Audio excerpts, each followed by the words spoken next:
अस्सलामुअलैकुम good morning सोहणियो good morning लो भी सोहणियो ਅਸੀਂ ਤੁਹਾਨੂੰ ਦਿਖਾ ਦਿੰਦੇ ਆ ਇੱਕ ਸੋਹਣੀ ਸੋਹਣੀ ਸਵੇਰ ਤੁਹਾਨੂੰ ਦਿਖਾਉਂਦੇ ਆ ਤੇ ਦੇਖੋ ਬਈ ਕੀ ਕਹਿੰਦੇ ਨੇ ਫੁੱਲ ਜਿਹੜਾ ਪੀਲਾ ਨਿਕਲਿਆ ਸੀ ਤੇ ਗੁਲਾਬੀ ਵੀ ਸਾਡੇ ਫੁੱਲ ਜਿਹੜੇ ਨਿਕਲੇ ਨੇ ਤੇ ਹੁਣ ਇੱਥੇ ਪਰਪਲ ਕਲਰ ਦਾ ਵੀ ਫੁੱਲ ਜਿਹੜਾ ਵੇ ਨਾ ਇਹ ਨਿਕਲਣਾ ਵੇ ਤੇ ਚਲੋ ਜੀ ਫੁੱਲਾਂ ਦੀ ਬਹਾਰ ਰਾਤੀ ਆਈ ਹੋ ਨਾ ਤੇ ਫੁੱਲਾਂ ਦੀ ਬਹਾਰ ਤੇ एक गाना भी हैगा वे बहारो फूल बरसाओ बहारो फूल बरसाओ मेरा महबूब आया है मेरा महबूब आया है ते बई बहारो फूल बरसाओ ते देखो मौसम कितना खूबसूरत है तुसी नज़ारा करो ਤੇ ਅੰਦਾਜ਼ਾ ਕਰੋ ਮੌਸਮ ਦੀ ਖੂਬਸੂਰਤੀ ਦਾ ਤੇ ਅਸੀਂ ਕੀ ਕਹਿੰਦੇ ਨੇ ਤੁਹਾਨੂੰ ਬਾਹਰ ਦਾ ਚੱਕਰ ਦਿਖਾ ਦਿੱਤਾ ਵੇ ਠੰਡਕ ਫੜ ਗਈ ਹੈ ਤੇ ਠੰਡੀਆਂ ਹਵਾਵਾਂ ਚੱਲ ਰਹੀਆਂ ਨੇ ਤੇ ਇਸ ਤੋਂ ਜ਼ਿਆਦਾ ਅਸੀਂ ਇੱਥੇ ਗੱਲ ਨਹੀਂ ਕਰਾਂਗੇ ਕਿ ਹਵਾ ਦੇ ਸ਼ੋਰ ਦੇ ਨਾਲ ਸਾਡੀ ਜਿਹੜੀ ਹੈ ਨਾ ਕੀ ਕਹਿੰਦੇ ਨੇ ਆਵਾਜ਼ ਜਿਹੜੀ ਖਰਾਬ ਹੋ ਜਾਂਦੀ ਹੈ ਤੇ ਅਸੀਂ ਅੰਦਰ ਆਨੇ ਆ ਤੇ ਤੁਹਾਨੂੰ ਬਾਹਰ ਦਾ ਮਹਿਕਮਾ ਮੌਸਮੀਆਤ ਤੁਹਾਨੂੰ ਦਿਖਾ ਦਿੰਦਾ ਵੇ ਰੋਜ਼ਾਨਾ ਦਾ ਤੇ ਬਈ ਬੜੀ ਠੰਡ ਵੱਧ ਗਈ ਹੈ ਤੇ ਅਸੀਂ ਹੁਣ ਕਰਨ ਲੱਗੇ ਆਪਣਾ ਕੰਮ ਸ਼ੁਰੂ ਤੇ ਮੈਂ ਇੱਥੇ ਢੇਰ ਆ ਗਿਆ ਜਿਹੜਾ ਗਰੋਸਰੀ ਵੀਕਐਂਡ ਗਰੋਸਰੀ ਆਂਦੀ ਹੈ ਕੱਲ ਕੁਝ ਸਮਾਨ ਕੱਲ ਆ ਗਿਆ ਸੀ ਕਿ ਸਟੋਰ ਦਾ ਦੇਸੀ ਸਟੋਰ ਦਾ ਥੋੜਾ ਜਿਹਾ ਸਮਾਨ ਚਾਹੀਦਾ ਸੀ ਉਹ ਅੱਜ ਆ ਗਿਆ ਵੇ ਤੇ ਮੈਂ ਕਿਹਾ ਚਲੋ ਮੈਂ ਨਾਲ ਕੰਮ ਕਰਨੀ ਆ ਗੱਪਸ਼ਪ ਅਸੀਂ ਕਰਨੇ ਆ ਤੇ ਨਾਲ ਕੰਮ ਨਿਬੇੜਨੇ ਆ ਤੇ ਚਲੋ ਵੀ ਅਸੀਂ ਸ਼ੁਰੂ ਕਰੀਏ ਆਪਣਾ ਕੰਮ ਵੀਕਐਂਡ ਖਤਮ ਹੁੰਦੇ ਹੀ ਬਈ ਸਾਰੀਆਂ ਚੀਜ਼ਾਂ ਫਿਰ ਮੁੱਕ ਜਾਂਦੀਆਂ ਨੇ ਪੂਰਾ ਹਫਤਾ ਅਸੀਂ ਇਸਤੇਮਾਲ ਕਰਦੇ ਰਹਿੰਦੇ ਆ ਔਰ ਜ਼ਿਆਦਾਤਰ ਰੂਟੀਨ ਵਿੱਚ ਉਹੀ ਚੀਜ਼ਾਂ ਵਾਪਸ ਆਉਂਦੀਆਂ ਕਿ ਉਹਨਾਂ ਵਿੱਚ ਨਵੀਆਂ ਸ਼ੈਵਾਂ ਤਾਂ ਨਹੀਂ ਹੁੰਦਾ ਸਬਜ਼ੀ ਦਾ ਹੁੰਦਾ ਵੀ ਕਿ ਚਲੋ ਕਦੀ ਗੋਭੀ ਆ ਗਈ ਕਦੀ ਭਿੰਡੀਆਂ ਆ ਗਈਆਂ ਕਦੀ ਕੋਈ ਹੋਰ ਸ਼ੈ ਆ ਗਈ ਤੇ ਚਲੋ ਅਸੀਂ ਅੱਜ ਥੋੜਾ ਨਾਲ ਗੱਲ ਕਰਦੇ ਆ ਥੋੜਾ ਅਸੀਂ ਨਾਯਾਬ ਜ਼ਮਾਨਿਆਂ ਦਾ ਵੀ ਜ਼ਿਕਰ ਕਰ ਲੈਂਦੇ ਆ ਤਵਾਲਤ ਤੋਂ ਬਚਣ ਵਾਸਤੇ ਕਿ ਨਾਯਾਬ ਜ਼ਮਾਨੇ 'ਚ ਇਸ ਤਰ੍ਹਾਂ ਜਦੋਂ ਠੰਡਾਂ ਆਉਂਦੀਆਂ ਸਨ ਸਰਦੀ ਸ਼ੁਰੂ ਹੁੰਦੀ ਸੀ ਤੇ ਫਿਰ ਪੇਟੀਆਂ 'ਚੋਂ ਬਿਸਤਰੇ ਨਿਕਲ ਆਉਂਦੇ ਸਨ ਕਿ ਚਲੋ ਵੀ ਬਿਸਤਰੇ ਕੱਢੋ ਬਿਸਤਰਿਆਂ ਨੂੰ ਸਿੱਧਾ ਸਵਾਰਾ ਕਰੋ ਤੇ ਉਹਨੂੰ ਫਿਰ ਜਿਹੜਾ ਨਾ ਬਿਸਤਰਿਆਂ ਨੂੰ ਸਿੱਧਾ ਕੀਤਾ ਜਾਂਦਾ ਸੀ ਪੇਟੀਆਂ ਜਿਹੜੀਆਂ ਨੇ ਉਹ ਮੈਂ ਤੁਹਾਨੂੰ ਕੱਲ੍ਹ ਵੀ ਜੋ ਦੱਸਿਆ ਸੀ ਕਿ ਜਹੇਜ਼ ਦਾ ਜਿਹੜਾ ਹੁੰਦਾ ਸੀ ਨਾ ਇੱਕ ਲਾਜ਼ਮੀ ਆਈਟਮ ਲਾਜ਼ਮੀ ਕਿ ਬਈ ਇੱਕ ਤਾਂ ਦੁਲਹਨ ਲਾਜ਼ਮੀ ਹੁੰਦੀ ਸੀ ਨਾ ਸ਼ਾਦੀ ਵਾਸਤੇ ਤੇ ਦੂਜਾ ਜਿਹੜਾ ਆਈਟਮ ਹੁੰਦਾ ਸੀ ਜਿਹੜਾ ਪੇਟੀ ਹਰ ਬੰਦਾ ਆਪਣੀ ਇਸਤਤਾਅਤ ਦੇ ਮੁਤਾਬਿਕ ਆਪਣੀ ਬੇਟੀ ਨੂੰ ਜ਼ਰੂਰ ਦਿੰਦਾ ਸੀ ਇੱਕ ਪੇਟੀ ਤਾਂ ਜ਼ਰੂਰ ਦੇਣੀ ਹੈ ਪਰ ਜਿਹਨਾਂ ਦੀ ਗੁੰਜਾਇਸ਼ ਹੁੰਦੀ ਸੀ ਬਹੁਤ ਜ਼ਿਆਦਾ ਅੱਲਾ ਨੇ ਨਵਾਜ਼ਿਆ ਹੁੰਦਾ ਸੀ ਫਿਰ ਦੋ ਤਿੰਨ ਪੇਟੀਆਂ ਦੋ ਤਾਂ ਜ਼ਰੂਰ ਫਿਰ ਦੇ ਦਿੰਦੇ ਸਨ ਆਪਣੀ ਬੱਚੀ ਨੂੰ ਫਿਰ ਸਰਦੀਆਂ ਦੇ ਕੱਪੜੇ ਅਲੱਗ ਹੁੰਦੇ ਸਨ ਤੇ ਗਰਮੀਆਂ ਦੇ ਕੱਪੜੇ ਅਲੱਗ ਹੁੰਦੇ ਸਨ ਕਿ ਵੀ ਸਰਦੀ ਹੈ ਤੇ ਸਰਦੀ ਦੀਆਂ ਰਜ਼ਾਈਆਂ ਤੇ ਤਲਾਈਆਂ ਹੁੰਦੀਆਂ ਸਨ ਤੇ ਗਰਮੀਆਂ ਦੇ ਖੇਸ ਤੇ ਚਟਾਈ ਹੁੰਦੇ ਸਨ ਉਹ ਫਿਰ ਬੱਚੀ ਨੂੰ ਇਸ ਤਰ੍ਹਾਂ ਜਹੇਜ਼ ਵਿੱਚ ਦੇ ਦਿੱਤਾ ਜਾਂਦਾ ਸੀ ਤੇ ਚਲੋ ਜੀ ਬੱਚੀ ਫਿਰ ਕੀ ਕਹਿੰਦੇ ਨੇ ਇਸਤੇਮਾਲ ਕਰਦੀ ਰਹਿੰਦੀ ਸੀ ਉਹਦਾ ਜਿਹੜਾ ਉਹਦਾ ਹੁੰਦਾ ਸੀ ਕਿ ਬਈ ਸਸੁਰਾਲ ਵਿੱਚ ਹੋਏ ਕੱਟ ਤੇ ਲਿਆ ਵੀ ਤੇ ਲੱਗ ਰਿਹਾ ਕਿ ਇਹ ਜਿਹੜਾ ਇੰਨਾ ਸ਼ਾਇਦ ਮਿੱਠਾ ਨਾ ਹੋਵੇ ਮੈਂ ਇੱਕ ਦਿਨ ਪਿਆ ਰਹਿਣ ਦਿੰਦੀ ਤੇ ਕੱਟਣ ਤੋਂ ਮੈਨੂੰ ਅੰਦਾਜ਼ਾ ਹੋ ਗਿਆ ਇਹ ਜਿਹੜਾ ਅਸੀਂ ਤਰਬੂਜ਼ ਕੱਟਿਆ ਸੀ ਸ਼ਦੀਦ ਕਿਸਮ ਦਾ ਫਿੱਕਾ ਨਿਕਲ ਆਇਆ ਸੀ ਤੇ ਅਸੀਂ ਇਹਦੀ ਵੀ ਫਿਰ ਕਿਹਾ ਅੱਜ ਜੂਸ ਬਣਾ ਕੇ ਪੀ ਲੈਂਦੇ ਆ ਕਿਉਂਕਿ ਖਾਣ 'ਚ ਮਜ਼ਾ ਨਹੀਂ ਦਿੱਤਾ ਸੀ ਤੇ ਚਲੋ ਵੀ ਹੁਣ ਅਸੀਂ ਕੱਟ ਲਿਆ ਗਲਤੀ ਹੋ ਗਈ ਮੇਰੇ ਕੋਲੋਂ ਕਿ ਮੈਂ ਇੱਕ ਦਿਨ ਹੋਰ ਇਹਨੂੰ ਪਿਆ ਰਹਿਣ ਦਿੰਦੀ ਨਾ ਤੇ ਸ਼ਾਇਦ ਅੱਛਾ ਹੋਰ ਮਿੱਠਾ ਹੋ ਜਾਂਦਾ ਚਲੋ ਇੱਕ ਹੋਰ ਪਿਆ ਸ਼ਾਇਦ ਉਹ ਮਿੱਠਾ ਨਿਕਲ ਆਵੇਗਾ ਫਿਰ ਕੱਲ੍ਹ ਵੱਲ ਕੱਟਾਂਗੇ ਇਹਨੂੰ ਤੇ ਇਸ ਤਰ੍ਹਾਂ ਪੇਟੀਆਂ ਜਿਹੜੀਆਂ ਨੇ ਨਾ ਉਹ ਜ਼ਰੂਰ ਕੀ ਕਹਿੰਦੇ ਨੇ ਸ਼ਾਦੀ 'ਤੇ ਦਿੱਤੀਆਂ ਜਾਂਦੀਆਂ ਸਨ ਬੱਚੀ ਨੂੰ ਕਿ ਬਈ ਬੇਟੀ ਨੂੰ ਹਸਬ ਇਸਤਤਾਅਤ ਬਿਸਤਰ ਦਿੱਤੇ ਜਾਂਦੇ ਸਨ ਖੇਸ ਹੁੰਦੇ ਸਨ ਸ਼ਾਦੀ ਵਿੱਚ ਚਤਈਆਂ ਹੁੰਦੀਆਂ ਸਨ ਤੇ ਨਾਲ ਕੀ ਕਹਿੰਦੇ ਨੇ ਜਿਹੜੇ ਰਜ਼ਾਈ ਤੇ ਤਲਾਈ ਇਹ ਜ਼ਰੂਰ ਦਿੱਤਾ ਜਾਂਦਾ ਸੀ ਹਰ ਘਰ ਵਿੱਚ ਤੁਹਾਨੂੰ ਪੇਟੀ ਨਜ਼ਰ ਆਉਂਦੀ ਸੀ ਤੇ ਸਰਦੀਆਂ ਸ਼ੁਰੂ ਹੁੰਦੇ ਹੀ ਪੇਟੀਆਂ ਦੀਆਂ ਫਿਰ ਓਪਨ ਹੋ ਜਾਂਦੀਆਂ ਸਨ ਪੇਟੀਆਂ ਉਹਨਾਂ ਨੂੰ ਖੋਲ੍ਹਿਆ ਜਾਂਦਾ ਸੀ ਕਿ ਚਲੋ ਵੀ ਬਿਸਤਰਿਆਂ ਨੂੰ ਕੋਈ ਹਵਾ ਲਵਾਵੋ ਤੇ ਗੋਲੀਆਂ ਛੋਲੀਆਂ ਪਾ ਕੇ ਬਿਸਤਰੇ ਰੱਖੇ ਜਾਂਦੇ ਸਨ ਤੇ ਪੇਟੀ ਜਿਹੜੀ ਹੁੰਦੀ ਸੀ ਕਿ ਕਹਿੰਦੇ ਨੇ ਬੜਾ ਇੱਕ ਅਹਿਮ ਆਈਟਮ ਸੀ ਮੇਰਾ ਖਿਆਲ ਕੋਈ ਤੁਹਾਡੇ ਵਿੱਚੋਂ ਕੋਈ ਐਸਾ ਬੰਦਾ ਨਹੀਂ ਹੋਏਗਾ ਜਿਹੜਾ ਮੈਨੂੰ ਦੇਖਣ ਵਾਲਾ ਹੋਵੇ ਤੁਸੀਂ ਇਸ ਚੀਜ਼ ਦੇ ਗਵਾਹ ਹੋ ਕਿ ਪੇਟੀਆਂ ਹਲੇ ਵੀ ਘਰਾਂ ਵਿੱਚ ਹੈਗੀਆਂ ਨੇ ਲੇਕਿਨ ਮੇਰਾ ਖਿਆਲ ਪੇਟੀ ਤੋਂ ਅੱਛੀ ਕੋਈ ਚੀਜ਼ ਜਿਹੜੀ ਹੈ ਨਾ ਉਹ ਸ਼ਾਇਦ ਇਜਾਦ ਨਹੀਂ ਹੋਈ ਬਿਸਤਰਿਆਂ ਵਾਸਤੇ ਕਿ ਬਿਸਤਰੇ ਨੂੰ ਇੰਨਾ ਅੱਛਾ ਪੇਟੀ 'ਚ ਜਿਹੜਾ ਨਾ ਸੰਭਾਲਿਆ ਜਾਂਦਾ ਸੀ ਨਾ ਕਿ ਜਿਹਦਾ ਹੱਦ ਕੋਈ ਨਹੀਂ ਯਕੀਨ ਮੰਨੋ ਕਿ ਨਾ ਉਹਦੇ 'ਚ ਖਰਾਬ ਹੁੰਦਾ ਸੀ ਚੀਜ਼ ਨਾ ਕੁਛ। ਸਾਲਾਂ ਦੇ ਹਿਸਾਬ ਨਾਲ ਬਿਸਤਰੇ ਪਏ ਰਹਿੰਦੇ ਸਨ। ਪੇਟੀ ਨਾਲੋਂ ਅੱਛੀ ਅੱਜ ਤੱਕ ਇਜਾਦ ਮੈਨੂੰ ਸਮਝ ਹੀ ਨਹੀਂ ਆਈ ਕੋਈ, ਕਿ ਬਹੁਤ ਸਾਰੀਆਂ ਚੀਜ਼ਾਂ ਆ ਗਈਆਂ ਨੇ ਹੁਣ, ਲੋਕ ਅਲਮਾਰੀਆਂ ਵੀ ਬਣਾ ਲੈਂਦੇ ਨੇ ਬਿਸਤਰਿਆਂ ਵਾਸਤੇ ਔਰ ਉਹ ਕਰਦਾ, ਲੇਕਿਨ ਜੋ ਪੇਟੀ ਹੈ ਨਾ ਉਹ ਪੇਟੀ ਓਲਡ ਇਜ਼ ਗੋਲਡ ਹੈ ਬਈ। ਤੁਸੀਂ ਜੋ ਮਰਜ਼ੀ ਕਰ ਲਵੋ, ਕੀ ਕਹਿੰਦੇ ਨੇ, ਜਿਹੜੀਆਂ ਪੁਰਾਣੀਆਂ ਚੀਜ਼ਾਂ ਨੇ ਉਹਨਾਂ ਦੀ ਅਫਾਦੀਅਤ ਤੋਂ ਅਸੀਂ ਇਨਕਾਰ ਨਹੀਂ ਕਰ ਸਕਦੇ ਹਾਂ। ਘਰਾਂ ਵਿੱਚ ਪੇਟੀਆਂ ਪਈਆਂ ਹੁੰਦੀਆਂ ਸਨ, ਸੋਹਣੇ ਸੋਹਣੇ ਉਹਨਾਂ ਦੇ ਵਿਛਾੜ ਜਿਹੜੇ ਬਣਾ ਕੇ ਕਢਾਈਆਂ ਕਰਕੇ ਔਰਤਾਂ ਕਮਰਿਆਂ ਵਿੱਚ ਹੁੰਦੀਆਂ ਸਨ ਪੇਟੀਆਂ। ਇਸ ਤਰ੍ਹਾਂ ਨਹੀਂ ਕਿਤੇ ਸਟੋਰ ਵਿੱਚ, ਕਮਰੇ ਦੀ ਜ਼ੀਨਤ ਹੁੰਦੀ ਸੀ ਉਹ ਪੇਟੀ ਜਿਹੜੀ ਹੈ। ਫਿਰ ਉਹਦੇ ਉੱਤੇ ਹੁੰਦੇ ਸਨ ਟਰੰਕ, ਅਤੇ ਉਹਦੇ ਉੱਤੇ ਫਿਰ ਕੀ ਕਹਿੰਦੇ ਨੇ ਸੋਹਣੇ ਸੋਹਣੇ ਵਿਛਾੜ ਕੱਢ ਕੇ ਨਾ ਔਰਤਾਂ ਨੇ ਅਤੇ ਆਪਣੇ ਹੱਥ ਨਾਲ ਕਢਾਈਆਂ ਕਰਕੇ ਕੁਰੇਸ਼ੇ ਦੀਆਂ ਬੇਲਾਂ ਬਣਾ ਕੇ ਉਹ ਇੱਕ ਹੁੰਦੇ ਸਨ ਫੁੱਲਾਂ ਵਾਲੇ, ਇਸ ਤਰ੍ਹਾਂ ਕਰਕੇ ਡਿਜ਼ਾਈਨ, ਗੁਲਦਸਤਾ ਸਟਾਈਲ ਦੇ ਡਿਜ਼ਾਈਨ ਹੁੰਦੇ ਸਨ। ਉਹ ਫਿਰ ਡਿਜ਼ਾਈਨ ਜਿਹੜੇ ਨਾ ਬੜੇ ਚੱਲਦੇ ਸਨ ਕਿ ਜਿਹੜੀਆਂ ਪੇਟੀਆਂ ਦੇ ਵਿਛਾੜਾਂ ਦੇ ਉੱਪਰ ਵੱਡਾ ਵੱਡਾ ਗੁਲਦਾਨ ਜਿਹਾ ਬਣਿਆ ਹੁੰਦਾ ਸੀ, ਗਮਲਾ ਜਿਹਾ, ਉਹਦੇ ਵਿੱਚੋਂ ਬੂਟੇ ਵੀ ਨਿਕਲਦੇ ਨੇ।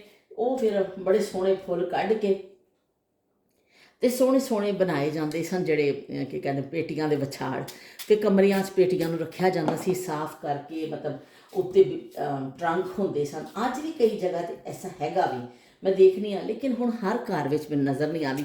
ਅਗਰ ਪੇਟੀ ਕਿਤੇ ਹੈਗੀ ਵੀ ਹੈ ਨਾ, ਤਾਂ ਪੇਟੀ ਨੂੰ ਚਾਹੇ ਨੂੰ ਸਟੋਰ 'ਚ ਵਾੜ ਦਿੱਤਾ, ਬੜੀ ਉਹਨੂੰ ਸ਼ਰਮਿੰਦਗੀ ਸਮਝੀ ਜਾਂਦੀ ਹੈ ਕਿ ਪੇਟੀ ਕਿਸੇ ਕਮਰੇ 'ਚ ਰੱਖਣਾ ਨਾ, ਬੜੀ ਤੋਹੀਨ ਸਮਝੀ ਜਾਂਦੀ ਹੈ। ਹਾਏ ਹਾਏ ਪੇਟੀਆਂ ਕਮਰੇ 'ਚ ਕੌਣ ਰੱਖਦਾ ਵੇ, ਹੁਣ ਇਸ ਤਰ੍ਹਾਂ ਕਿਹਾ ਜਾਂਦਾ। ਲੇਕਿਨ ਉਸ ਜ਼ਮਾਨੇ 'ਚ ਕਮਰੇ ਦੀ ਸ਼ਾਨ ਹੀ ਜਿਹੜੀ ਹੁੰਦੀ ਸੀ ਨਾ, ਪੇਟੀ ਹੁੰਦੀ ਸੀ। ਅਤੇ ਪੇਟੀ ਵਿੱਚੋਂ ਫਿਰ ਜੇ ਕਿਸੇ ਵਿਆਹ ਸ਼ਾਦੀ ਹੈ ਤਾਂ ਫਿਰ ਬਿਸਤਰੇ ਨਿਕਲ ਆਉਂਦੇ ਸਨ। ਦੂਸਰਿਆਂ ਘਰਾਂ ਵਿੱਚ ਵੀ ਜਿਹੜੇ ਬਿਸਤਰੇ ਜਾਂਦੇ ਹੁੰਦੇ ਸਨ ਨਾ, ਕਿ ਜਿਹੜੇ ਕੋਈ ਆਸ ਪੜੋਸ 'ਚ ਸ਼ਾਦੀ ਹੁੰਦੀ ਸੀ, ਉਹ ਵੀ ਬਿਸਤਰੇ ਮੰਗ ਲੈਂਦੇ ਹੁੰਦੇ ਸਨ ਕਿ ਵੀ ਸਾਨੂੰ 2-4 ਬਿਸਤਰੇ ਦੇਵੋ। ਫਿਰ ਪੇਟੀ 'ਚੋਂ ਕੱਢ ਕੇ ਦਿੱਤੇ ਜਾਂਦੇ ਸਨ। ਮਹਿਮਾਨਾਂ ਵਾਸਤੇ ਅਲੱਗਾ ਤੋਂ ਬਿਸਤਰ ਰੱਖੇ ਜਾਂਦੇ ਸਨ, ਸਾਫ਼ ਸੁਥਰੇ ਨਵੇਂ ਬਿਸਤਰ, ਤਾਂ ਕਿ ਮਹਿਮਾਨ ਨੇ ਆਉਣਾ ਵੇ ਅਤੇ ਬੜਾ ਉਹ ਸਮਝਿਆ ਜਾਂਦਾ ਸੀ ਕਿ ਅਗਰ ਮਹਿਮਾਨ ਨੂੰ ਬਿਸਤਰ ਚੰਗਾ ਨਾ ਦਿੱਤਾ ਜਾਵੇ, ਅਤੇ ਫਿਰ ਸੋਹਣਾ ਜਿਹੇ ਬਿਸਤਰ ਸਾਫ਼ ਸੁਥਰੇ ਜਿਹੜੇ ਆਪ ਵੀ ਇਸਤੇਮਾਲ ਨਹੀਂ ਲੋਕ ਕਰਦੇ ਸਨ ਨਾ, ਉਹ ਫਿਰ ਮਹਿਮਾਨ ਵਾਸਤੇ ਰੱਖਦੇ ਸਨ। ਇੰਨੀ ਮਹਿਮਾਨ ਦੀ ਜਿਹੜੀ ਹੈ ਨਾ ਹੁੰਦੀ ਸੀ ਇੱਜ਼ਤ, ਕਿ ਮਹਿਮਾਨ ਵਾਸਤੇ ਬਿਸਤਰ ਵੀ ਬੜਾ ਜ਼ਬਰਦਸਤ ਰੱਖਿਆ ਜਾਂਦਾ ਸੀ, ਕਿ ਅੱਛੇ ਸਰਾਣੇ ਕੱਢ ਕੇ ਔਰਤਾਂ ਨੇ ਕਰਨਾ। ਉਹ ਬੜੀ ਇੱਜ਼ਤ ਸਮਝੀ ਜਾਂਦੀ ਸੀ ਕਿ ਮਹਿਮਾਨ ਆਵੇ ਘਰ ਵਿੱਚ, ਉਹਨੂੰ ਚੰਗਾ ਬਿਸਤਰਾ ਮਿਲੇ। ਅਤੇ ਇਸ ਤਰ੍ਹਾਂ ਫਿਰ ਕੀ ਕਹਿੰਦੇ ਨੇ, ਪੇਟੀ ਜਿਹੜੀ ਹੈ ਉਹਦਾ ਸਫ਼ਰ ਵਿਚਾਰੀ ਦਾ ਚੱਲਦਾ ਹੁਣ ਪੇਟੀ ਵਿਚਾਰੀ ਸਟੋਰਾਂ 'ਚ ਜਾ ਵੜੀ ਹੈ। ਹੁਣ ਉਹਨੂੰ ਕਮਰਿਆਂ 'ਚ ਕੋਈ ਰੱਖਣਾ ਕਬੂਲ ਨਹੀਂ ਕਰਦਾ, ਕਿ ਲੋਕ ਕਹਿੰਦੇ ਨੇ ਲੋ ਜੀ ਕਮਰੇ 'ਚ ਪੇਟੀ ਪਈ ਹੈ ਅਤੇ ਇਹ ਤਾਂ ਕਮਰਾ ਹੀ ਨਹੀਂ ਚੰਗਾ ਲੱਗਣਾ। ਹੁਣ ਬੈਡਰੂਮ ਸੈੱਟ ਆ ਗਏ ਨੇ ਔਰ ਬੜੇ ਚੀਜ਼ਾਂ ਆ ਗਈਆਂ ਨੇ, ਡਰੈਸਿੰਗ ਟੇਬਲ ਔਰ ਇਸ ਤਰ੍ਹਾਂ ਦੀ ਆ ਗਈਆਂ ਚੀਜ਼ਾਂ। ਹੁਣ ਪੇਟੀ ਵਿਚਾਰੀ ਜੀ ਰਹਿ ਗਈ ਹੈ ਬਹੁਤ ਪਿੱਛੇ ਰਹਿ ਗਈ ਵਿਚਾਰੀ। ਲੋ ਜੀ ਅਸੀਂ ਇਹ ਤਾਂ ਕੱਟ ਲਿਆ ਆਪਣਾ ਖਰਬੂਜ਼ਾ। ਹੁਣ ਕੀ ਹੋਰ ਕੀ ਆਇਆ, ਹਾਂ ਇਸ ਦਫਾ ਸਾਡੇ ਆਈ ਹੈ ਸੋਹਣੀ ਗੋਭੀ ਆਈ। ਇਹ ਦੇਖੋ ਕਿੰਨਾ ਪਿਆਰਾ ਗੋਭੀ ਦਾ ਫੁੱਲ ਆਇਆ, ਛੋਟਾ ਜਿਹਾ ਮੰਗਾਇਆ, ਮੈਂ ਕਿਹਾ ਇੱਕ ਹੀ ਫੁੱਲ ਲਿਆ ਕੇ ਦਿਓ। ਸਾਡਾ ਤਾਂ ਵੀ ਸਾਲੜ ਹੀ ਨਹੀਂ ਮੁੱਕਣ 'ਚ ਆਉਂਦਾ ਨਾ, ਅਸੀਂ ਥੋੜ੍ਹਾ ਜਿਹਾ ਵੀ ਪਕਾ ਲੈਂਦੇ ਹਾਂ, ਅਤੇ ਫਿਰ ਸਾਨੂੰ ਲੈਫਟ ਓਵਰ ਦਾ ਮੇਕ ਓਵਰ ਕਰਨਾ ਪੈ ਜਾਂਦਾ ਵੇ ਕਿ ਉਹ ਬਚੀਆਂ ਕੁਝੀਆਂ ਚੀਜ਼ਾਂ ਸਾਡੇ ਕੋਲ ਮੁੱਕਦੀਆਂ ਹੀ ਨਹੀਂ ਨੇ। ਅਤੇ ਇਹ ਲਓ ਜੀ, ਇਹ ਸੋਹਣਾ ਆ ਗਿਆ ਧਨੀਆ। ਇੰਨੀਆਂ ਹਸੀਨ ਕਿੰਨੀਆਂ ਸੋਹਣੀਆਂ ਕੁੜੀਆਂ ਚੂੜੀਆਂ ਜਿਹੜੀਆਂ ਆ ਗਈਆਂ ਨੇ ਨਾ, ਜਿਹੜੀਆਂ ਹਰੀਆਂ ਮਿਰਚਾਂ ਆ ਗਈਆਂ। ਹੁਣ ਇਹਨਾਂ ਨੂੰ ਅਸੀਂ ਥੋੜ੍ਹਾ ਜਿਹਾ ਸਾਫ਼ ਕਰਕੇ ਅਤੇ ਮੈਂ ਰੱਖਾਂਗੀ। ਇੱਥੇ ਕੀ ਹੈ ਬਈ, ਇੱਥੇ ਵੀ ਦੇਖ ਲਈਏ, ਹਾਂ ਇੱਥੇ ਆ ਗਿਆ ਲਸਣ ਖਤਮ ਹੋ ਰਿਹਾ ਸੀ। ਅਤੇ ਇਹ ਆ ਗਿਆ ਜੀ ਚਿਕਨ ਅਸੀਂ ਜਿਹੜਾ ਨਾ ਇਹਨੂੰ ਬੋਨਲੈਸ ਚਿਕਨ ਹੈ, ਇਹਨੂੰ ਅਸੀਂ ਥੋੜ੍ਹਾ ਜਿਹਾ ਕਟਿੰਗ ਕਰਕੇ ਨਾ ਇਹਦੇ ਪੈਕਟ ਬਣਾ ਕੇ ਰੱਖ ਦੇਵਾਂਗੀ, ਅਤੇ ਫਿਰ ਵਕਤ 'ਤੇ ਜ਼ਰੂਰਤ ਅਸੀਂ ਕੱਢ ਲਵਾਂਗੇ ਇਹਨੂੰ। ਇਹ ਛੋਟਾ ਮੇਰਾ ਸਾਰਾ ਕੰਮ ਪਿਆ ਹੈ ਕਾਊਂਟਰ 'ਤੇ। ਅਸੀਂ ਨਾਲ ਬਣਾਉਣਾ ਵੀ ਜੂਸ ਜਿਹੜਾ, ਅਤੇ ਚਲੋ ਮੈਂ ਜੂਸ ਬਣਾਉਂਦੀ ਹਾਂ, ਲੇਕਿਨ ਇਹ ਵੀ ਕਿ ਇਹਨੂੰ ਸਮੇਟ ਨਹੀਂ ਆ, ਲੇਕਿਨ ਥੋੜ੍ਹੀ ਜਿਹੀ ਮੈਂ ਪਹਿਲੇ ਤੁਹਾਡੇ ਨਾਲ ਗੱਲ ਕਰ ਲਵਾਂ। ਮੈਂ ਸੋਚਿਆ ਕੰਮ ਤਾਂ ਬੜਾ ਲੰਬਾ ਵੀ ਮੇਰਾ, ਹਲੇ ਮੈਂ ਗੋਸ਼ਤ ਨੂੰ ਸਾਫ਼ ਕਰਨਾ ਵੇ, ਫਿਰ ਉਹਦੇ ਪੈਕਟ ਬਣਾਉਣੇ ਨੇ, ਜਿਹੜਾ ਚਿਕਨ ਦਾ ਮੰਗਾਇਆ ਵੇ ਔਰ ਇਸ ਤਰ੍ਹਾਂ। ਅਤੇ ਮੈਂ ਕਿਹਾ ਬਹੁਤ ਟਾਈਮ ਲੱਗ ਜਾਏਗਾ, ਮੈਂ ਥੋੜ੍ਹੀ ਜਿਹੀ ਇੱਥੇ ਬੈਠ ਕੇ ਫਟਾਫਟ ਤੁਹਾਡੇ ਨਾਲ ਗੱਲ ਕਰ ਲਵਾਂ, ਤਾਂ ਕਿ ਵੀਡੀਓ ਫਿਰ ਮੈਂ ਲਾ ਦਾਂਗੀ ਆਪਣੀ ਅਪਲੋਡ 'ਤੇ, ਬਾਕੀ ਫਿਰ ਅਸੀਂ ਆਪਣਾ ਕਰਾਂਗੇ ਕੰਮ।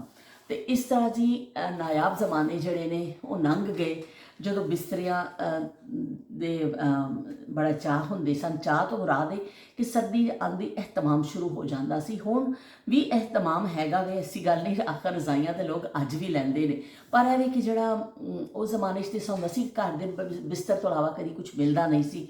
ਹੁਣ ਤੇ ਬਲੈਂਕਟਸ ਲੈ ਰਹੇ ਨੇ ਲੋਕਾਂ ਨੇ, ਔਰ ਲੋਕਾਂ ਨੇ ਜਿਹੜੇ ਦੂਸਰੇ ਵਿੱਕੀ ਰਜ਼ਾਈਆਂ, ਜਿਹਨਾਂ ਨੂੰ ਪਾਕਿਸਤਾਨ 'ਚ ਵਿੱਕੀ ਰਜ਼ਾਈਆਂ ਕਹਿੰਦੇ ਨੇ, ਇੱਥੇ ਡੂਵੇ ਕਹਿੰਦੇ ਨੇ, ਕਿ ਉਹ ਉੱਪਰ ਲੈ ਲੈਂਦੇ ਨੇ ਲੋਕ, ਤੇ ਮੁਖਤਲਿਫ ਕਿਸਮ ਦੇ ਚੀਜ਼ਾਂ ਆ ਗਈਆਂ ਨੇ।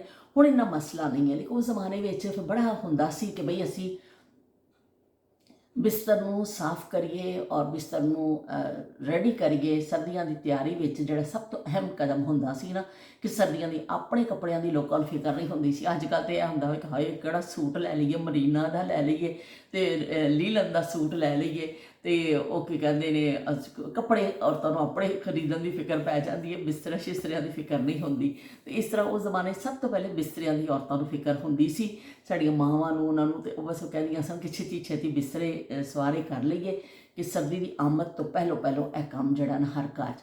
ਵੀ ਅਗਰ ਬਿਸਤਰੇ ਜਿਹੜੇ ਠੀਕ ਵੀ ਹੁੰਦੇ ਸਨ ਨਾ, ਕਿ ਬਿਸਤਰੇ ਸਹੀ ਨੇ, ਉਹਨਾਂ ਨੂੰ ਧੋਣ ਦੀ ਜ਼ਰੂਰਤ ਨਹੀਂ, ਜ਼ਿਆਦਾਤਰ ਬਹੁਤ ਜ਼ਿਆਦਾ ਜਿਹੜੇ ਸੁਘੜ ਔਰਤਾਂ ਹੁੰਦੀਆਂ ਸਨ, ਉਹ ਬਿਸਤਰਾ ਹਮੇਸ਼ਾ ਧੋ ਕੇ ਸਾਫ਼ ਕਰਕੇ ਹੀ ਪੇਟੀ 'ਚ ਰੱਖਦੇ ਸਨ, ਕਿ ਵੀ ਵਰਨਾ ਸਮੈਲ ਆਏਗੀ ਉਹਦੇ ਵਿੱਚੋਂ, ਇਸ ਤਰ੍ਹਾਂ ਹੋਏਗੀ, ਤਾਂ ਬਿਸਤਰ ਧੋ ਕੇ ਔਰ ਉਹਨੂੰ ਕਰਕੇ ਰੱਖਿਆ ਜਾਂਦਾ ਸੀ। ਪਰ ਇਹਦੇ ਕਿ ਜਿਹੜੇ ਕੋਈ ਕਹਿੰਦੇ ਨੇ ਵਕਤ ਨਹੀਂ ਮਿਲਦਾ ਸੀ ਔਰਤਾਂ ਨੂੰ, ਜਾਂ ਕੋਈ ਹੋਰ ਮਸਲਾ ਹੋਣਾ, ਅਗਰ ਕੁਝ ਬਿਸਤਰ ਧੁਲਣ ਤੋਂ ਰਹਿ ਗਏ ਤਾਂ ਉਹਨੂੰ ਫਿਰ ਅਲੱਗ ਇੱਕ ਪੇਟੀ ਹੁੰਦੀ ਸੀ, ਉਹਦੇ 'ਚ ਰੱਖਿਆ ਜਾਂਦਾ ਸੀ। ਕੋਸ਼ਿਸ਼ ਇਹੀ ਹੁੰਦੀ ਸੀ ਕਿ ਬਿਸਤਰੇ ਸਾਰੇ ਸਾਫ਼ ਕਰਕੇ ਰੱਖੇ ਜਾਣ। ਫਿਰ ਉਹਨੂੰ ਧੁੱਪ ਲਵਾਈ ਜਾਂਦੀ ਸੀ। ਇੱਕ ਦਿਨ ਐਸਾ ਆਉਂਦਾ ਸੀ ਵਿਹੜੇ 'ਚ ਮੰਜੀਆਂ ਹੀ ਮੰਜੀਆਂ ਹੁੰਦੀਆਂ ਸਨ, ਇੰਨੀ ਮੰਜੀ, ਸਾਰੀ ਮੰਜੀਆਂ ਇਕੱਠੀਆਂ ਕਰਕੇ ਨਾ ਤੇ ਉਹ ਕਰ ਲੈਣਾ, ਅਤੇ ਫਿਰ ਉਹ ਸਾਰੀ ਮੰਜੀਆਂ 'ਤੇ ਜਿਹੜੇ ਬਿਸਤਰੇ ਪੇਟੀ ਖਾਲੀ ਕਰਕੇ ਪਾ ਦੇਣੀ, ਪੂਰੇ ਬਿਸਤਰ ਨਵੇਂ ਬਿਸਤਰ, ਬਰੋਕੇਟ ਦੀਆਂ ਰਜ਼ਾਈਆਂ ਅਤੇ ਸ਼ਨੀਲ ਦੀਆਂ ਰਜ਼ਾਈਆਂ, ਅੰਦਰੋਂ ਐਸੇ ਗੋਹਰੇ ਨਾਯਾਬ ਨਿਕਲਦੇ ਸਨ। ਫਿਰ ਪੇਟੀਆਂ ਵਿੱਚੋਂ ਉਹ ਸਾਰੇ ਖਿਲਾਰ ਦਿੱਤੇ ਜਾਂਦੇ ਸਨ ਕਿ ਬਈ ਧੁੱਪ ਲੱਗ ਜਾਵੇ। ਫਿਰ ਥੋੜ੍ਹੀ ਧੁੱਪ ਲੱਗ ਜਾਣੀ, ਫਿਰ ਉਹਦੀ ਸਾਈਡਾਂ ਪਲਟ ਦੇਣੀਆਂ। ਬਸ ਉਸ ਦਿਨ ਘਰ 'ਚ ਨਾ ਪੂਰੇ ਵਿਹੜੇ 'ਚ ਬਿਸਤਰੇ ਹੀ ਬਿਸਤਰੇ ਨਜ਼ਰ ਆਉਂਦੇ ਸਨ, ਕਿ ਫਿਰ ਲੋਕ ਫਿਰ ਆਪਣੇ ਬਿਸਤਰਿਆਂ ਨੂੰ ਧੁੱਪ ਲਵਾ ਕੇ ਫਿਰ ਉਹਨੂੰ ਸਾਈਡ ਪਲਟਣਾ, ਸਾਰਾ ਸਾਫ਼ ਹੋ ਕੇ, ਤਾਂ ਕਿ ਧੁੱਪ ਲੱਗ ਗਈ ਹੁਣ ਇਹਨੂੰ ਰੱਖ ਦਈਏ ਔਰ ਰੈਡੀ ਨਾ ਬਿਸਤਰ। ਜਿਹੜਾ ਕੋਈ ਇੱਕ ਅੱਧ ਕੋਈ ਧੋਣ ਵਾਲਾ ਵੀ, ਉਹਨੂੰ ਫਿਰ ਧੋ ਲਿਆ ਜਾਂਦਾ ਸੀ, ਲੇਕਿਨ ਜ਼ਿਆਦਾਤਰ ਬਿਸਤਰ ਫਿਰ ਸ਼ਾਦੀ ਜਦੋਂ ਹੁੰਦੀ ਸੀ, ਸ਼ਾਦੀ ਵਿੱਚ ਇੱਕ ਸ਼ਨੀਲ ਦੀ ਰਜ਼ਾਈ ਜਾਂ 2 ਰਜ਼ਾਈਆਂ ਲਾਜ਼ਮੀ ਆਈਟਮ ਹੁੰਦਾ ਸੀ। ਬੱਚੀ ਨੂੰ ਜਹੇਜ਼ ਦੇਣਾ ਵੇ, ਉਹਦੇ ਵਿੱਚ ਅਗਰ ਉਹ ਨਹੀਂ ਹੈ, ਸ਼ਨੀਲ ਦੀ ਰਜ਼ਾਈ ਨਹੀਂ ਹੈ, ਤਾਂ ਕੋਈ ਅਧੂਰੀ ਕਹਾਣੀ ਲੱਗਦੀ ਹੁੰਦੀ ਸੀ। ਅਤੇ ਉਹ ਫਿਰ ਸ਼ਨੀਲ ਦੀ ਰਜ਼ਾਈ ਜ਼ਰੂਰ ਹੁੰਦੀ ਸੀ, ਮੈਰੂਨ ਕਲਰ ਦੀ, ਬਲੂ ਕਲਰ ਦੀ। ਸ਼ਬੀਰ ਹੁਸੈਨ ਸਾਹਿਬ ਨੇ ਇੱਕ ਦਿਨ ਦੱਸਿਆ ਸੀ ਕਿ ਸਾਡੇ ਘਰ ਮੂੰਗੀਏ ਰੰਗ ਦੀਆਂ, ਹਰੇ ਰੰਗ ਦੀਆਂ ਰਜ਼ਾਈਆਂ ਸਨ, ਔਰ ਇਸ ਤਰ੍ਹਾਂ ਫਿਰ ਉਹ ਬੱਚੀ ਨੂੰ ਜ਼ਰੂਰ ਦਿੱਤੀ ਜਾਂਦੀ ਸੀ ਰਜ਼ਾਈ ਸ਼ਨੀਲ ਦੀ ਰਜ਼ਾਈ ਬੜੀ। ਔਰ ਬਰੋਕੇਟ ਇੱਕ ਕੱਪੜਾ ਆਉਂਦਾ ਸੀ, ਚਮਕੀਲਾ ਜਿਹਾ ਹੁੰਦਾ ਸੀ, ਅਤੇ ਉਹਦੀਆਂ ਵੀ ਰਜ਼ਾਈਆਂ ਬਣਦੀਆਂ ਸਨ। ਉੱਪਰਲੀ ਸਾਈਡ 'ਤੇ ਬਰੋਕੇਟ ਲੱਗਦਾ ਸੀ, ਉਹ ਚਮਕ ਸ਼ਾਦੀ ਦੇ ਹਿਸਾਬ ਨਾਲ ਥੋੜ੍ਹਾ ਜਿਹਾ ਫੈਂਸੀ ਕੀਤਾ ਜਾਂਦਾ ਸੀ ਉਹਨਾਂ ਨੂੰ, ਅਤੇ ਨੀਚੇ ਫਿਰ ਪਲੇਨ ਕੱਪੜਾ ਲਾਇਆ ਜਾਂਦਾ ਸੀ। ਇਸ ਤਰ੍ਹਾਂ ਬਰੋਕੇਟ ਦੀ ਰਜ਼ਾਈ ਵੀ ਬਣਦੀ ਸੀ।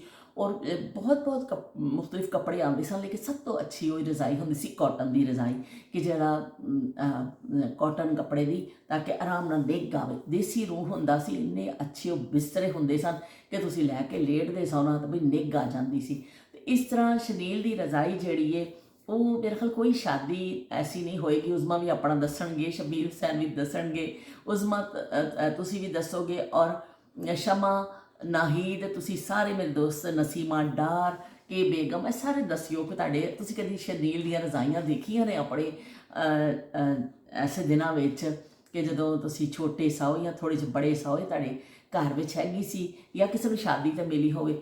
ਮੈਨੂੰ ਵੀ ਮੇਰੀ ਸ਼ਾਦੀ 'ਤੇ ਮੇਰੀ ਅੰਮੀ ਨੇ 2 ਰਜ਼ਾਈਆਂ ਦਿੱਤੀਆਂ ਸਨ, ਮੈਰੂਨ ਕਲਰ ਅਤੇ ਨਾਲ ਨੀਲੇ ਰੰਗ ਦੀ ਰਜ਼ਾਈ। ਮੇਰੀ ਅੰਮੀ ਨੇ ਆਪ ਕੱਪੜਾ ਲਿਆ ਕੇ ਫਿਰ ਔਰਤਾਂ ਘਰ 'ਚ ਹੀ ਸੀਂਦੀਆਂ ਸਨ, ਬਾਹਰ ਨਹੀਂ ਸਿਲਾਏ, ਇਸ ਤਰ੍ਹਾਂ ਚੀਜ਼ਾਂ ਮਿਲਦੀਆਂ ਸਨ। ਉਹ ਸੋਹਣੀਆਂ ਰਜ਼ਾਈਆਂ ਸੀ ਕੇ, ਅਤੇ ਉਹ ਫਿਰ ਬੜਾ ਚੰਗਾ ਲੱਗਦਾ ਜਦੋਂ ਵੈਲਵਟ ਦੀ ਤੁਸੀਂ ਰਜ਼ਾਈ ਲਈ ਹੁੰਦੀ ਨਾ, ਸ਼ਨੀਲ ਦੀ ਵੈਲਵਟ ਕਿਹਾ ਜਾਂਦਾ, ਤਾਂ ਉਹ ਇੰਨਾ ਨਿੱਘ ਆਉਂਦਾ, ਇੰਨੀ ਨਰਮ ਲੱਗਦੀ ਹੈ ਨਾ, ਕਿ ਬਈ ਵਾਕਈ ਬਈ ਸ਼ਨੀਲ ਦੀ ਰਜ਼ਾਈ ਦਾ ਆਪਣਾ ਹੀ ਇੱਕ ਜਿਹੜਾ ਨਾ ਨਿੱਘ ਆਉਂਦਾ ਵੇ। ਅਤੇ ਉਹ ਬਹੁਤ ਚੰਗੀਆਂ ਜ਼ਮਾਨੇ ਸਨ ਕਿ ਲੋਕਾਂ ਨੂੰ ਸਰਦੀ ਦੀ ਆਮਦ ਦੇ ਨਾਲ ਹੀ ਜਿਹੜਾ ਆਪਣੇ ਬਿਸਤਰਿਆਂ ਦੀ ਫਿਕਰ ਪਹਿਲੋਂ ਪੈ ਜਾਂਦੀ ਸੀ, ਕਿ ਬਿਸਤਰੇ ਸਵਾਰੇ ਕਰ ਲਓ, ਨਹੀਂ ਤਾਂ ਫਿਰ ਦੇਰ ਨਾ ਹੋ ਜਾਏ। ਅਤੇ ਇਸ ਤਰ੍ਹਾਂ ਕਿੰਨੀਆਂ ਅਜ਼ੀਮ ਔਰਤਾਂ ਸਨ ਜਿਹੜੇ ਇੰਨੇ ਮਿਹਨਤੀ ਕੰਮ ਕਰਦੀਆਂ ਸਨ। ਤੇ ਫਿਰ ਉਹਨਾਂ ਨੂੰ ਧੋਣਾ, ਡੰਗਣ ਦੇਣਾ, ਰੂਈ ਪੰਜਾਣੀ, ਉਹ ਸਾਰੇ ਕੰਮ ਫਿਰ ਮੁਖਤਲਿਫ ਮਰਾਹਿਲ 'ਚ ਚੱਲਦੇ ਸਨ। ਤੇ ਚਲੋ ਵੀ ਅੱਲਾਹ ਪਾਕ ਉਹਨਾਂ ਨੂੰ ਜਨਤਾ ਵਿੱਚ ਘਰ ਦੇਵੇ, ਜਿਹੜੇ ਦੁਨੀਆ ਤੋਂ ਚਲੇ ਗਏ ਨੇ ਸਾਡੇ ਬਜ਼ੁਰਗ ਸਾਰੇ, ਅੱਲਾਹ ਪਾਕ ਉਹਨਾਂ ਨੂੰ ਜਨਤਾ ਵਿੱਚ ਘਰ ਦੇਵੇ ਕਿ ਬੜੀ ਬੜੀ ਮਿਹਨਤਾਂ ਕਰਕੇ ਗਏ, ਤੇ ਉਹਨਾਂ ਨੂੰ ਅੱਲਾਹ ਪਾਕ ਜਿਹੜਾ ਨਾ ਜੰਨਤ ਦੇ ਆਲਾ ਮੁਕਾਮ ਤੇ ਪਹੁੰਚਾਵੇ। ਤੇ ਜਿਹੜੇ ਹਯਾਤ ਨੇ ਜਿਨ੍ਹਾਂ ਦੇ ਮਾਂ ਬਾਪ ਜਾਂ ਜੋ, ਅੱਲਾਹ ਪਾਕ ਉਹਨਾਂ ਨੂੰ ਜ਼ਿੰਦਗੀ ਤੰਦਰੁਸਤੀ ਦੇਵੇ ਤੇ ਕੀ ਕਹਿੰਦੇ ਉਹਨਾਂ ਨੂੰ ਸਲਾਮਤੀ ਦੇਵੇ। ਤੇ ਅਸੀਂ ਥੋੜ੍ਹੇ ਜਿਹੇ ਕਮੈਂਟ ਤੁਹਾਡੇ ਪੜ੍ਹ ਲੈਂਦੇ ਹਾਂ ਛੇਤੀ। ਮੈਂ ਕਿਹਾ ਫਿਰ ਰਹਿ ਨਾ ਜਾਵੇ, ਮੈਨੂੰ ਅੱਛਾ ਨਹੀਂ ਲੱਗਦਾ ਕਿ ਮੈਂ ਅਗਰ ਤੁਹਾਡੇ ਨਾਲ ਗੱਲਬਾਤ ਨਾ ਕਰਾਂ ਨਾ, ਉਹ ਚੀਜ਼ ਮੈਨੂੰ ਬਿਲਕੁਲ ਚੰਗੀ ਨਹੀਂ ਲੱਗਦੀ। ਅੱਛਾ, ਇੱਕ ਹੋਰ ਨਵਾਂ ਇੱਕ ਕਮੈਂਟ ਆਇਆ ਸਾਡੇ, ਉਹਨਾਂ ਨੇ ਵੀ ਬੜਾ ਪਸੰਦ ਕੀਤਾ, ਜ਼ੰਡਾਰਸ ਪਤਾ ਨਹੀਂ ਅਜੀਬ ਖਤਰਨਾਕ ਕਿਸਮ ਦਾ ਨਾਮ ਹੈ, ਮੈਂ ਗਲਤ ਨਾ ਕਹਿ ਜਾਵਾਂ। ਤੇ ਉਹਨਾਂ ਨੇ ਕਿਹਾ ਜ਼ਬਰਦਸਤ ਪੋਇਟਰੀ ਐਂਡ ਜ਼ਬਰਦਸਤ ਅੰਦਾਜ਼ੇ ਬਿਆਨ। ਬਹੁਤ ਸ਼ੁਕਰੀਆ ਜੀ ਤੁਹਾਡੀ ਮੁਹੱਬਤਾਂ ਦਾ। ਉਹਨਾਂ ਦੀ ਇਸ ਤਰ੍ਹਾਂ ਉਹਨਾਂ ਦੀ ਨਾ ਜਿਹੜਾ ਆਈਡੀ ਨਾ, ਉਹ ਤੇ ਇੱਕ ਅੱਖ ਇਸ ਤਰ੍ਹਾਂ ਕਰਕੇ ਬਣੀ ਹੋਈ, ਇਸ ਤਰ੍ਹਾਂ ਕਰਕੇ ਇੱਕ ਅੱਖ ਬਣੀ ਹੋਈ, ਓਏ ਹੋਏ ਹੋਏ ਦਿਲ ਲੈ ਗਈ ਕੁੜੀ ਗੁਜਰਾਤ ਦੀ। ਤੇ ਮੈਨੂੰ ਵੀ ਇੱਕ ਦਫਾ ਮੈਂ ਤੁਹਾਨੂੰ ਦੱਸਾਂ, ਚਲੋ ਅੱਖ ਤੋਂ ਮੈਨੂੰ ਯਾਦ ਆ ਗਿਆ ਕਿ ਅਸੀਂ ਜਦੋਂ ਮਕਾਨ, ਪਹਿਲੇ ਤਾਂ ਸਾਡਾ ਮਕਾਨ ਇਸ ਤਰ੍ਹਾਂ ਹੀ ਸੀ ਨਾ, ਉਸ ਤੋਂ ਬਾਅਦ ਫਿਰ ਅਸੀਂ ਉੱਪਰਲੇ ਪੋਰਸ਼ਨ 'ਚ ਸ਼ਿਫਟ ਹੋ ਗਿਆ, ਆਹਿਸਤਾ ਬਣਦਾ ਗਿਆ ਕਿਸ਼ਤਾਂ 'ਚ ਮਕਾਨ, ਇੱਕ ਪੋਰਸ਼ਨ ਫਿਰ ਦੂਸਰਾ ਫਿਰ ਤੀਸਰਾ, ਕਿਉਂਕਿ ਥੋੜ੍ਹੇ ਲੋਕਾਂ ਕੋਲ ਪੈਸੇ ਹੁੰਦੇ ਸਨ। ਮੈਂ ਆਪਣੀ ਅੰਮੀ ਦੇ ਘਰ ਦੀ ਗੱਲ ਤੁਹਾਨੂੰ ਦੱਸ ਰਹੀ ਹਾਂ। ਫਿਰ ਅਸੀਂ ਇੱਕ ਟਾਈਮ ਐਸਾ ਆਇਆ ਕਿ ਅਸੀਂ ਉੱਪਰ ਸ਼ਿਫਟ ਹੋ ਗਏ, ਔਰ ਨੀਚੇ 3 ਪੋਰਸ਼ਨ ਬਣਾ ਕੇ ਨਾ ਕਿਰਾਏ 'ਤੇ ਦੇ ਦਿੱਤੇ ਸਨ। ਉਸ ਤਰ੍ਹਾਂ ਸੀ ਕਿ ਚਲੋ ਬਹੁਤ ਜ਼ਿਆਦਾ ਉਦੋਂ ਕਿਰਾਏ ਨਹੀਂ ਸਨ, ਲੇਕਿਨ ਚਲੋ ਕੁਛ ਜ਼ਰੀਆ ਆਮਦਨੀ ਇਨਸਾਨ ਆਪਣੇ ਇਸ ਤਰ੍ਹਾਂ बढ़ा ਲੈਂਦੇ ਸਨ। ਤੇ ਉਹ ਫਿਰ ਅਸੀਂ ਜਦੋਂ ਉੱਪਰ ਸ਼ਿਫਟ ਹੋਏ ਨਾ, ਤਾਂ ਨੀਚੇ ਸਾਡੇ ਕਿਰਾਏਦਾਰ ਆਏ, ਉਹਨਾਂ ਦੀ ਬੇਟੀ ਸੀ ਫੌਜ਼ੀਆ, ਮੈਨੂੰ ਅੱਜ ਵੀ ਇਹਦਾ ਨਾਂ ਯਾਦ ਹੈ। ਮੇਰੀ ਸਕੂਲ ਦੀ ਵੀ ਦੋਸਤ ਸੀ ਫੌਜ਼ੀਆ, ਲੇਕਿਨ ਇਹ ਨੀਚੇ ਜਿਹੜਾ ਸਨ, ਲੇਕਿਨ ਉਹਨੂੰ ਕਹਿੰਦੇ ਸਨ ਕੱਕੋ। ਇੰਨੀ ਪਿਆਰੀ ਪੇਂਟਿੰਗ ਕਰਦੀ ਸੀ ਨਾ, ਓਏ ਹੋਏ ਹੋਏ। ਮੈਂ ਜਦੋਂ ਜਾਣਾ, ਮੈਂ ਉਹਨਾਂ ਨੂੰ ਹਰ ਏਜ ਵਿੱਚ ਛੋਟੀ ਸਾਂ, ਲੇਕਿਨ ਜਦੋਂ ਮੈਂ ਉਹਨਾਂ ਦੇ ਘਰ ਜਾਣਾ, ਉਹਨੇ ਬੈਠੀ ਐਸਾ ਕਰਕੇ ਨਾ ਉਹ ਪੇਂਟਿੰਗ ਬਣਾ ਰਹੀ, ਪੇਜ ਦੇ ਉੱਪਰ ਕੁੜੀਆਂ ਦੀਆਂ ਤਸਵੀਰਾਂ, ਤੇ ਵਾਲ ਖੁੱਲੇ ਨੇ। ਉਹ ਇੰਨਾ ਅੱਲਾਹ ਪਾਕ ਨੇ ਉਹਨੂੰ ਹੁਨਰ ਦਿੱਤਾ ਸੀ ਕਿ ਮੈਂ ਦੇਖਣਾ, ਮੈਂ ਕਹਿਣਾ ਕੱਕੋ ਬਾਜੀ ਮੈਨੂੰ ਵੀ ਸਿਖਾ ਦੇ। ਹੁਣ ਦੱਸੋ, ਇਹ ਤਾਂ ਖੁਦਾ ਦਾ ਸਲਾਹੀਤਾਂ ਹੁੰਦੀਆਂ ਨੇ ਨਾ, ਕਿ ਉਹ ਸਿਖਾਉਣ ਨਾਲ ਥੋੜ੍ਹੀ ਆਉਂਦੀਆਂ ਨੇ, ਇਹ ਤਾਂ ਜਿਹਨੂੰ ਸ਼ੌਕ ਹੁੰਦਾ ਖੁਦ। ਪਰ ਉਸ ਜ਼ਮਾਨੇ 'ਚ ਇੰਨਾ ਪਤਾ ਨਹੀਂ ਸੀ ਮੈਨੂੰ। ਮੈਂ ਉਹਨੂੰ ਕੱਕੋ ਦੀਆਂ ਮਿੰਨਤਾਂ ਕਰਨੀਆਂ, ਮੈਨੂੰ ਵੀ ਸਿਖਾ ਦੇ, ਤੇ ਇੰਨੀਆਂ ਸੋਹਣੀਆਂ ਬਣਾਉਂਦੀ ਹੈ। ਤੇ ਉਹਨੂੰ ਕਹਿਣਾ ਅੱਛਾ ਇੱਕ ਪੇਪਰ ਲੈ ਕੇ ਆਓ। ਉਹਨੇ ਫਿਰ ਮੈਨੂੰ ਨਾ ਇੱਕ ਅੱਖ ਡਰਾ ਕਰਕੇ ਦਿਖਾਈ, ਕਿਸ ਤਰ੍ਹਾਂ ਕਰਕੇ ਇਹ ਭੰਮ ਬਣਾਈ ਦੀ ਹੈ, ਇਸ ਤਰ੍ਹਾਂ ਕਰਕੇ। ਉਹ ਫਿਰ ਮੈਂ ਕਾਫੀ ਅਰਸਾ ਨਾ ਉਹਦੀ ਕਰਦੀ ਰਹੀ। ਉਹ ਇਹ ਵਿੱਚ 2-3 ਉਹਨੇ ਜਿਹੜੀ ਬਣਾ ਕੇ ਦਿਖਾਈ, 2-3 ਅਥਰੂ ਵੀ ਉਹ 'ਚੋਂ ਕੱਢ ਦਿੱਤੇ ਉਸ ਅੱਖ ਵਿੱਚੋਂ। रोते हैं छम छम नैन उजड़ गया चैन रे, देख लिया तेरा प्यार, हाय मैंने देख लिया तेरा प्यार। ਤੇ ਰੋਤੇ ਤੇ ਛਮ ਛਮ ਨੈਣ, ਤੇ ਇਸ ਤਰ੍ਹਾਂ ਫਿਰ ਉਹ ਨੈਣ ਵਿਚਾਰੇ ਛਮ ਛਮ ਰੋਂਦੇ ਸਨ। ਇੱਕ ਹੀ ਅੱਖ ਬਣਾਉਣੀ ਮੈਂ ਸਿੱਖੀ ਬਸ ਉਹਦੇ ਕੋਲੋਂ। ਉਹ ਦੇਖਿਆ ਹੋਣਾ ਮੇਰੇ ਪੇਸ਼ ਪੈ ਗਈ ਹੈ, ਤੇ ਬਈ ਜਾਨ ਛੋੜ ਦੇ ਬਈ ਤੂੰ ਜਾ। ਤੇ ਉਹ ਫਿਰ ਮੈਂ ਅੱਖ ਬਣਾਉਣੀ ਸਿੱਖ ਲਈ। ਮੈਂ ਇੰਨੀ ਖੁਸ਼ ਹੋ ਗਈ ਕਿ ਮੈਨੂੰ ਅੱਖ ਬਣਾਉਣੀ ਆ ਗਈ। ਉਹ ਫਿਰ ਮੈਂ ਉਹ ਅੱਖ ਜਿਹੜਾ ਬਣਾ ਕੇ ਡੇਲਾ ਜਿਹਾ ਵਿੱਚ ਸ਼ੇਡ ਭਰਨੀ ਹੁੰਦੀ ਸੀ, ਇਸ ਤਰ੍ਹਾਂ ਦੇ ਵਿੱਚ ਅਥਰੂ ਮੈਂ ਵੀ ਇਸ ਤਰ੍ਹਾਂ ਰੋੜ ਦੇਣੀ ਹੁੰਦੀ ਸੀ। ਅਤੇ ਬੜਾ ਅਰਸਾ ਮੈਂ ਬਣਾਉਂਦੀ ਰਹੀ, ਕਿਤੇ ਵੀ ਬਹਿੰਦੀ ਸੀ ਨਾ, ਤੇ ਔਰ ਹਲੇ ਵੀ ਮੈਨੂੰ ਕਦੀ ਵੀ ਬੈਠੀ ਹੋਆ ਨਾ, ਪਤਾ ਨਹੀਂ ਗੈਰ ਇਰਾਦੀ ਤੌਰ 'ਤੇ ਇੱਕ ਅੱਖ ਮੈਂ ਬਣਾ ਦੇਣੀ, ਉਹ 'ਚ ਅਥਰੂ ਕੱਢ ਦੇਣੀ ਹੈ, ਕਿਉਂਕਿ ਮੈਂ ਸਿੱਖਿਆ ਹੀ ਉਹ ਸੀ, ਉਹਨੇ ਵਿਚਾਰੀ ਮੈਨੂੰ ਸਿਖਾਇਆ ਸੀ। ਬੜੀ ਖੂਬਸੂਰਤ ਉਹਦੀ ਜਿਹੜੀ ਨਾ ਡਰਾਇੰਗ ਸੀ, ਔਰ ਬਹੁਤ ਜ਼ਬਰਦਸਤ ਉਹਦੇ ਜਿਹੜਾ ਸੀ ਨਾ ਉਹਦੇ ਕੋਲ ਫਨ ਸੀ, ਅੱਲਾਹ ਪਾਕ ਨੇ ਅਤਾ ਕੀਤਾ ਸੀ। ਤੇ ਮੈਨੂੰ ਇਹ ਅੱਖ ਦੇਖ ਕੇ ਨਾ ਉਹ ਯਾਦ ਆ ਗਈ ਆਪਣੀ ਅੱਖ। ਤੇ ਨਸੀਮਾ ਡਾਰ ਨੇ ਕਿਹਾ nice vlog and nice poetry, ਤੇ ਥੈਂਕਸ ਫॉर ਸ਼ੇਅਰਿੰਗ। ਤੇ ਬਹੁਤ ਸ਼ੁਕਰੀਆ ਨਸੀਮਾ ਡਾਰ। ਅਸਲ ਤੇ ਥੈਂਕਸ ਤੁਹਾਡਾ ਵੀ, ਮੇਰਾ ਤੇ ਕੋਈ ਥੈਂਕਸ ਨਹੀਂ। ਤੇ ਤੁਸੀਂ ਮੇਰੇ ਵਿਹੜੇ 'ਚ ਆਉਂਦੇ ਹੋ, ਤੁਸੀਂ ਮੇਰੇ ਨਾਲ ਆ ਕੇ ਟਾਈਮ ਬਿਤਾਉਂਦੇ ਹੋ ਆਪਣਾ, ਤੇ ਮੈਨੂੰ ਬੜਾ ਚੰਗਾ ਲੱਗਦਾ ਵੇ। ਕਿਉਂਕਿ ਵਕਤ ਜਿਹੜਾ ਵੇ ਨਾ ਸਭ ਤੋਂ ਕੀਮਤੀ ਅੱਜ ਹਰ ਇੱਕ ਵਾਸਤੇ। ਮੇਰੇ ਕੋਲ ਖੁਦ ਵੀ ਨਹੀਂ ਹੈ, ਮੈਂ ਕਹਿੰਦੀ ਹਾਏ ਮੈਂ ਆਪਣਾ ਵਲੌਗ ਬਣਾਉਣਾ ਹੈ, ਇਹ ਕਰਨਾ ਹੈ, ਉਹ ਕਰਨਾ ਹੈ, ਅਪਲੋਡ ਕਰਨਾ, ਇਹ ਕਰਨਾ, ਐਕਸਟਰਾ ਟਾਈਮ ਨਹੀਂ ਹੁੰਦਾ। ਤੇ ਇਸ ਤਰ੍ਹਾਂ ਤੋਂ ਤੁਹਾਡੇ ਨਾਲ ਵੀ ਸਾਰਿਆਂ ਦੇ ਨਾਲ ਜ਼ਿੰਦਗੀ ਦੇ ਧੰਦੇ ਲੱਗੇ ਹੋਏ ਨੇ, ਤੁਹਾਡੀਆਂ ਆਪਣੀਆਂ ਡਿਊਟੀਆਂ ਨੇ। ਕੋਈ ਜੋਬ ਕਰਦਾ ਵੇ, ਕੋਈ ਕੀ ਕਹਿੰਦੇ ਨੇ, ਵੈਸੇ ਵੀ ਬੱਚਿਆਂ ਦੀ, ਘਰੇਲੂ ਔਰਤਾਂ ਵਾਸਤੇ ਤੇ ਘਰ ਦੀ ਜ਼ਿੰਮੇਵਾਰੀ ਬਹੁਤ ਹੁੰਦੀ ਹੈ। ਪਰ ਫਿਰ ਵੀ ਤੁਸੀਂ ਆਉਂਦੇ ਹੋ, ਤੇ ਤੁਸੀਂ ਮੇਰੇ ਵਿਹੜੇ 'ਚ ਬੈਠਦੇ ਹੋ, ਮੇਰੇ ਨਾਲ ਗੱਪਸ਼ਪ ਕਰਦੇ ਹੋ, ਮੇਰੀ ਗੱਲ ਨੂੰ ਸੁਣਦੇ ਹੋ, ਤੇ ਮੇਰੇ ਵਾਸਤੇ ਬਈ ਇਹ ਬਹੁਤ ਤੁਹਾਡਾ ਸਾਥ ਜਿਹੜਾ ਵਾ ਨਾ ਬੜਾ ਚੰਗਾ ਵੇ। ਤੇ ਮੈਂ ਤਹਿ ਦਿਲ ਨਾਲ ਤੁਹਾਡਾ ਸ਼ੁਕਰੀਆ ਅਦਾ ਕਰਨੀ ਆ ਤੁਹਾਡੀਆਂ ਮੁਹੱਬਤਾਂ ਦਾ ਕਿ ਤੁਸੀਂ ਡੇਲੀ ਦੇ ਹਿਸਾਬ ਨਾਲ ਮੇਰੇ ਵਿਹੜੇ 'ਚ ਆਉਂਦੇ ਹੋ, ਗੇੜਾ ਲਾਉਂਦੇ ਹੋ ਤੇ ਗੇੜਾ ਲਾ ਕੇ ਚਲੇ ਜਾਂਦੇ ਹੋ। ਗੇੜਾ ਲਾਣਾ ਤੁਸੀਂ ਨਹੀਂ ਭੁੱਲਦੇ, ਇੱਕ ਦਿਨ ਭੁੱਲ ਜਾਂਦੇ ਹੋ, ਦੂਸਰੇ ਦਿਨ ਮਸਰੂਫੀਅਤ ਤੇ ਭੁੱਲ ਗਏ, ਪਰ ਤੁਸੀਂ ਆਉਂਦੇ ਮੇਰੇ ਕੋਲ ही हो। वो जहाँ भी गया मेरे पास आया, यही बात अच्छी है मेरे हर जाई की। तो भी तुसी आ जाते हो मेरे को नसीमा, तो बहुत शुक्रिया। तो उस बार ने क्या हसते वसते रहो तो सब विच हासे तो मुहब्बत वंडते रहो। तो चलो भी बहुत शुक्रिया।